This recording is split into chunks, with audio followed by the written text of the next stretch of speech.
Party ఫిరాయింపులపై 6 నుంచి విచారణ.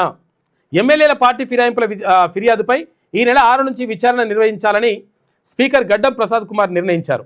గత అసెంబ్లీ ఎన్నికల్లో తమ పార్టీ తరఫున గెలిచినటువంటి 10 మంది ఎమ్మెల్యేలు కాంగ్రెస్లోకి మారారని భరాసా ఎమ్మెల్యేలు స్పీకర్కు ఫిర్యాదు చేయగా ఇప్పటి వరకు ప్రకాష్ గౌడ్, గూడెం మైపాల్ రెడ్డి, కాళ యాదయ్య, బండ్ల కృష్ణమోహన్ రెడ్డిలపై వచ్చిన ఫిర్యాదులపై ఇరుపక్షాల వాదోపవాదాలు పూర్తయినాయంట.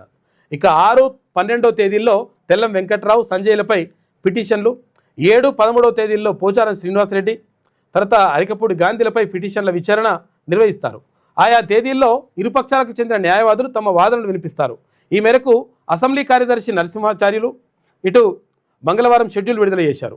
ఇక ఎమ్మెల్యేల పార్టీ ఫిరాయింపుల విచారణకు గత నెల 31తో సుప్రీంకోర్టు ఇచ్చిన గడువు ముగిసిపోవడంతో మరో 2 నెలలు గడువు కావాలని చెప్పి స్పీకర్ కార్యాలయం అక్కడ సుప్రీంకోర్టుని రిక్వెస్ట్ చేసింది. అయితే విషయం ఏంటంటే ఇప్పుడు 4 విచారణ అయిపోయింది, ఇంకా 4 విచారణ అదేది ఇప్పుడు 6వ తారీఖు, 12వ తారీఖు, 7వ తారీఖు, 13వ తారీఖు ఇవన్నీ నడుస్తాయంట. వీళ్ళై ఇంకిద్దరు ఉన్నారు. ఇప్పుడు 8 మంది అవుతారుగా, 4 అయిపోయారు, వీళ్ళు 4. ఇంకిద్దరు ఉన్నారంటే ఎక్కడ ఇది కడియం శ్రీహరి, తర్వాత ఇక్కడ స్టేషన్ కన్పూర్ నుంచి కడియం శ్రీహరి, తర్వాత ఇక్కడ ఖైరతాబాద్ నుంచి మన దానం నాగేందర్. ఇక ఇప్పుడు వీళ్ళిద్దరు ఉన్నారు. వీళ్ళిద్దరికి సంబంధించి ఏంటి అంటే వీళ్ళిద్దరిపైన తీవ్రమైనటువంటి ఆరోపణలు ఉన్నాయి.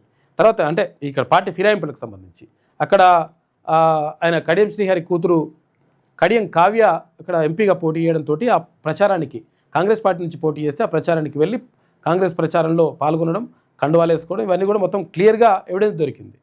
తర్వాత ఇక్కడ దానం నాగేందరు కాంగ్రెస్ పార్టీ నుంచి ఎంపీగా పోటీ చేసేసిండు ఏది లోక్సభ స్థానానికి. దాంతో వీళ్ళిద్దరు ఇప్పుడు కొంచెం సందిగ్ధంలో ఉన్నారు. ఈ 2 చోట్ల కూడా ఉప ఎన్నిక వచ్చేటువంటి అవకాశం ఎక్కువ అయితే కనిపిస్తుందని చెప్పేసి విశ్లేషకులు అంటున్నారు. తర్వాత ఈ నలుగురు ఇప్పుడు 8 మంది ఉన్నారు కదా, ఈ 8 మంది అయితేనేమో మేము అభివృద్ధి కోసం మేము ముఖ్యమంత్రి గారిని కలిసినాం, మేము వేసుకున్నది కాంగ్రెస్ కండువ కాదు, మేము వేసుకున్నది జాతీయ జెండా అని చెప్పేసి ఇట్లా చెప్పుకొస్తున్నారు వాళ్ళు. దాంతో అట్లా నడుస్తూ ఉంది. ఇంకా స్పీకర్ ఇంకా 4 సంబంధించి డేట్లు చెప్పేసిండ్రు.